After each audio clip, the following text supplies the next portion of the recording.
Welcome to Local Point, your life, your stories, with your host, Chris Piner.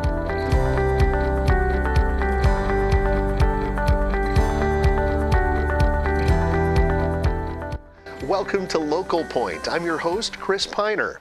Joining me in the studio is Dan Johnson from the National Park Service, specifically from Dinosaur National Monument. Welcome. Thanks, Chris. It's great to be here.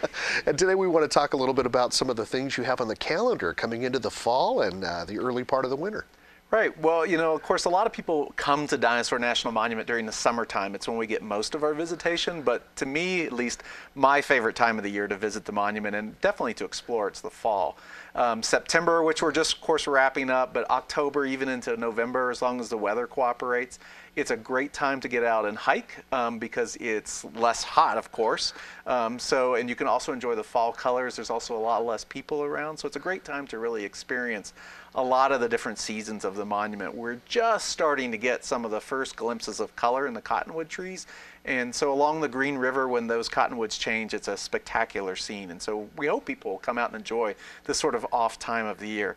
That they can still explore the monument. You get some wildlife out there as well? We do, actually. We are hearing modern day. Yeah. So of course you can always come and see the dinosaur bones. The quarry is open year round. The only days we're actually closed is just Thanksgiving, Christmas, and New Year's. So we're open on 7 days a week all the other times. And this is really a good point. If I may interrupt, those who think of the monument as a summertime activity, it's year round. It is. There are only 2 days you take off. Yeah, three, so including New Year's. But yeah, so there's only 3 days. It's people can bring their family if they've got them coming out. We have one more fee-free day coming up for the year. That's on Veterans Day to honor our veterans. So it's a day when you don't have to pay an entrance fee and you can come and enjoy it. That'll be in November. So that's right on Veterans Day, It's November 11th? On Veterans Day, yes, on the 11th. Right. So, and then we'll have a number of fee-free days in 2017. So, and we'll put those out once we kind of know about those as well. But when you say you'll put them out, where is that?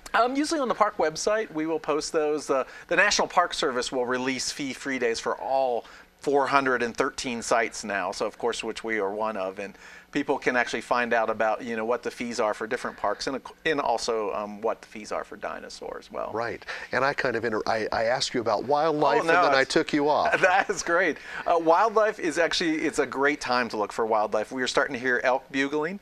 So if people even come to the Quarry Visitor Center there and hang out in the fall or in the evening time, a lot of times you can hear the elk bugling along the Green River. Sandhill cranes are starting to migrate through, and at times we get thousands of them flying overhead, landing in farm fields in the Jensen area. So if you're into, especially looking at birds and other wildlife, it's a great time to come out and visit the monument. And you get the bald eagle out. We do get the bald eagles area as well. Yeah, so there's just a whole menagerie of different birds and things moving in Lots right of now. reasons to go out. Right. In addition to the monument itself, the unique circumstances there, the seasons change it. Right. So you should come throughout the year and see what's different. Exactly. I mean, when we've had nice weather, even in the winter time, I've gone out and hiked on trails like the Sound of Silence, and you can have a winter day when it's 40 degrees, but you're in bright sunshine, and it actually feels very pleasant. So now the trail is called the Sound of Silence. Sorry, I got stuck on.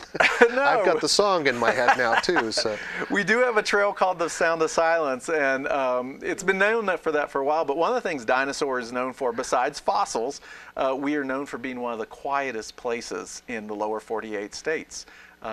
Because where we're located, it's a fairly remote area. You get out there on the trails and things like that. And so really what you just hear are natural sounds. So the birds, the winds, and things like that. Being a high school teacher, I think I might need every now and then to go on that trail. You should, actually. It is pretty amazing. I love the sound of it. It gives you a chance to basically sort of relax and refresh and experience nature just kind of on its own terms without a lot of intrusions and things. Right. Now, I know you do some very specific things throughout the year. I want to get into those and some of the updating that you mentioned that you do of some of the things in a special week that's coming up. We'll be talking about that in just a moment. We'll be right back after this quick break.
Welcome back to Local Point. Before the break, we were discussing the Dinosaur National Monument, some of the wonderful events that are happening out there in the fall and the early part of winter coming into that, and a little bit of what's going on out there. I appreciate you being here again today. Thanks again for having me. It's great to talk about the monument. Well, let's jump back into it. What is happening this fall? Well, there's a lot of different things going on. One of the things that will be coming up here in October fairly quickly is Earth Science Week. And this is basically a time when a lot of schools focus on studying earth science, geology, natural history, and different things like that. And so we do some special programs throughout that week for the public and also for schools that are coming out during that time. Is that something that is done nationwide, or is this a Dinosaur National Monument Earth Science Week? It's a nationwide program, but we do very specific things here related to our site. Participate. Right, yeah, exactly. Right. There will be another thing comes up is National Fossil Day. So that is basically, it's a single day that highlights parks that have fossil resources, and this again is done throughout the whole country. And so again, we usually participate and do some specific activities on that day. Do you know, if I can put you on the spot, when Fossil Day is? I believe it is October 11th. You do remember. That's very good. I was hoping at least for a month, but that's Right. very good.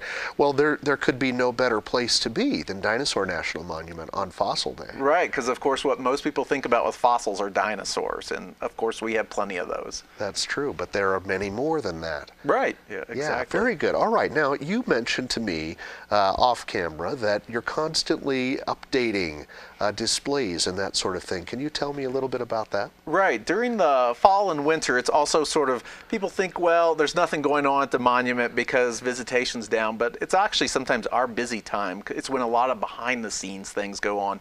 It's when we are working on projects and different things to basically help update displays, publications, exhibits for visitors. We'll be starting some projects to even update things like bathroom facilities and different other, whether it's trails and things like that, and starting basically the groundwork for many of those projects so that we can improve that visitor experience for people when they do come. You're always thinking then, or you're only closed 3 days of the year. We're only closed 3 days a year. Always working and thinking. So I confessed that I haven't been to the monument in quite a while. I really need to come back out and see some of the things that have changed. But for the visitor who comes once a year, would they see changes the following year? Is it that often? Of course, yeah. There usually are things that every single year we try to make some different improvements or slight improvements. Maybe we actually hope some things aren't noticeable because they more try to blend in, like, just improving signage and helping people make their way around in different places, knowing where things are. So sometimes actually there are improvements that if people don't notice them, that's great because it meant that it just helped them have a better experience while they were there visiting the monument. For a person, we'll just say hypothetically, a person who hasn't been to the monument since the big redo, would that person notice something very different? Oh, if you haven't been since the monument reopened. Not necessarily me. Right. I'm just saying hypothetically a person who. Right. That's me. Since 2011, there have been quite a few changes. So you definitely, if you had been years ago, you would notice quite a difference.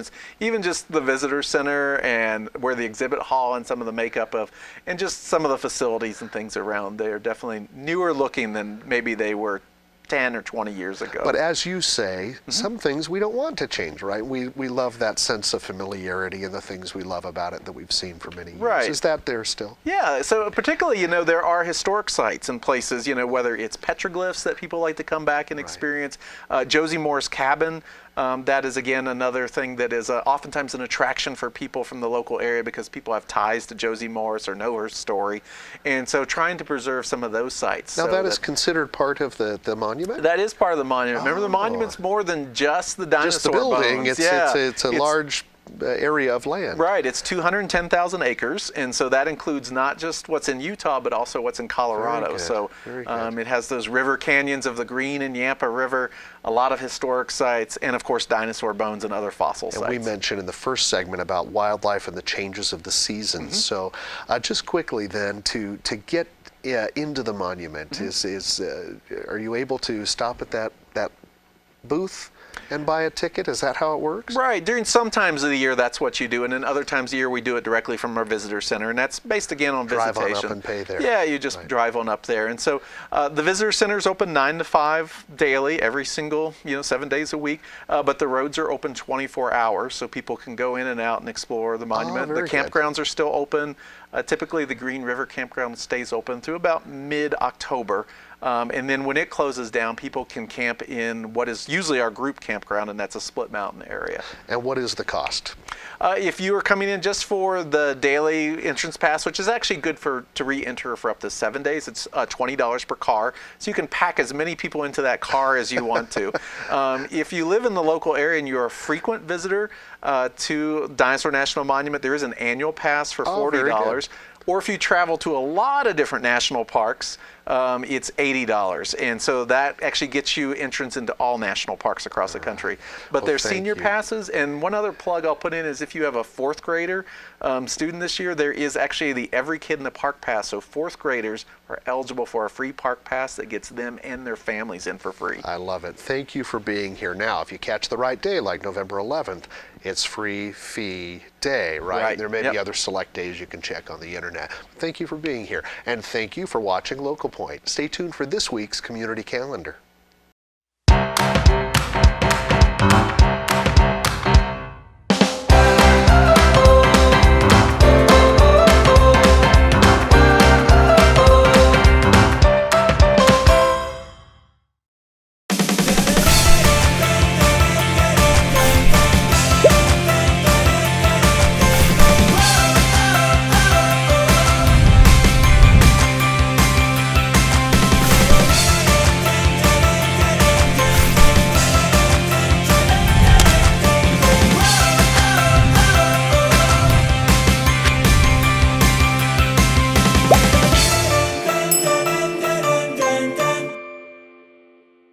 On this episode of Wild Air, we take you to the high Uinta Wilderness for an archery elk hunt. Then, we ride along with a DNR officer as he patrols our local hunting grounds.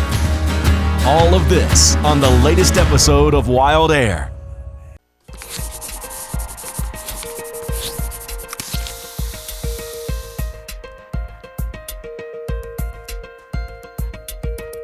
Well, hey there, everybody, and welcome to this week's Community Calendar presented by your local Vernal Area Chamber of Commerce.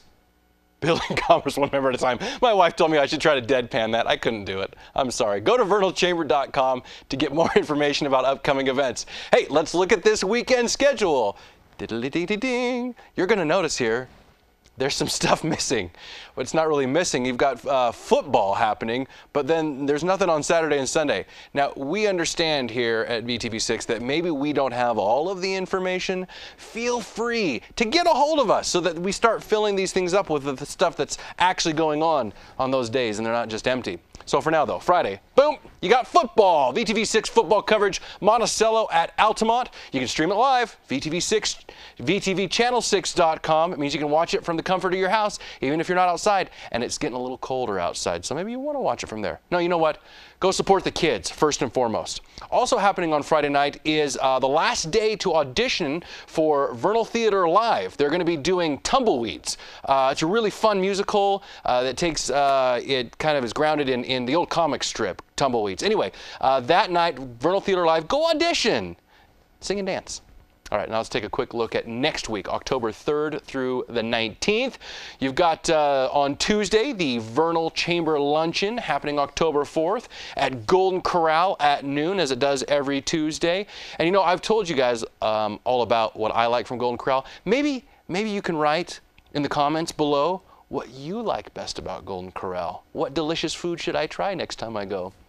Now on to Thursday, October 6th. The Utah Aerospace event, that's what we're calling it anyway, is happening at the Uinta Conference Center. This is going to be at night, 6 p.m. to 8 p.m. This is kind of some future planning for the aerospace industry right here in Utah. They want to utilize manufacturing capabilities of the Uinta Basin. That means that Uinta Basin may be making parts for Boeing or for NASA, for other things. This is kind of a cool event. I'm going to go. I'll see you there. We'll wave at each other. I won't know who you are. Also on Thursday, though, the Sports Spin. Thursday nights, always during the school year at 6:30 p.m. You got Mark Mason. You got John Nurdin. Neither of them currently need a haircut, I think, and they're really funny to watch. So watch them Thursday nights. Friday, October 7th now is the Fall Festival. This is at the Old Mill Park in Roosevelt. You're going to have a pumpkin contest, prizes for that. In fact, I think that the pumpkin contest is not necessarily for like the biggest pumpkin, though they may give a prize for that. I think it's for the cutest pumpkin. So you need to like carve your pumpkins or put tiaras on them and some glitter, or something like that. There's vendor booths that are still available in case you're interested in like selling some food or something there. That's going to be happening from 3:30 to 6:30 that night. Also on Friday, VTV 6 football coverage. We got 3 more games. Spanish Fork at Uinta, Morgan at Union, and Wayne at Altamont. So we got all these home games happening, 3 of them all at the same time. Kickoff starts at 7 p.m. Watch them all live, vtvchannel6.com. Saturday, October 8th now, the Jarvie Fest. About this happens from 10 a.m. to 3 p.m. Browns Park Road in Dutch John. They do some fun stuff. So you got horse rides, and you got arts and crafts, and old-time photography, and a lot more. The best part about this, it's free. Bring your whole family down. Have a great time. Now let's see how the weather's going to look for these events, though. First, looking at your weekend weather. Friday, you got some chances of showers. We're getting a lot more wetness than we usually do this time of year. It's really good. It's great for the basin. You got thunderstorms possible in the afternoon that Friday. Mostly sunny, high near 71. Nighttime partly cloudy with a low near 49. On Saturday, the showers continue with a high near 69. Temperatures dropping a little bit. Those thunderstorms are going to be in the afternoon. Your nighttime low is about 48. Sunday, clouds go away, mostly sunny, high near 67, low around 46. Looking into next week now, temperatures, those lows especially, continue to plummet. Well, it's fall. Early in the next week, we're going to see showers and thunderstorms. As we move past Tuesday, looking mostly sunny, highs in the lower 60s. Expect lows throughout the week to be in the lower 40s to the upper 30s, getting close to those freezing temperatures. Hey, and that is it for this week's community calendar. You can like VTV6 on Facebook by pushing a little button somewhere in this region. And if you have any upcoming events, please let us know. Let us know on social media. Type us a little note. Say, Dave, this thing's happening. Or you can call us, 435-781-1902. I won't answer that phone. I don't know who does, but I'm sure they're nice, and they will take your information. Thank you for watching Community Calendar. I love talking to you guys every week, at least once.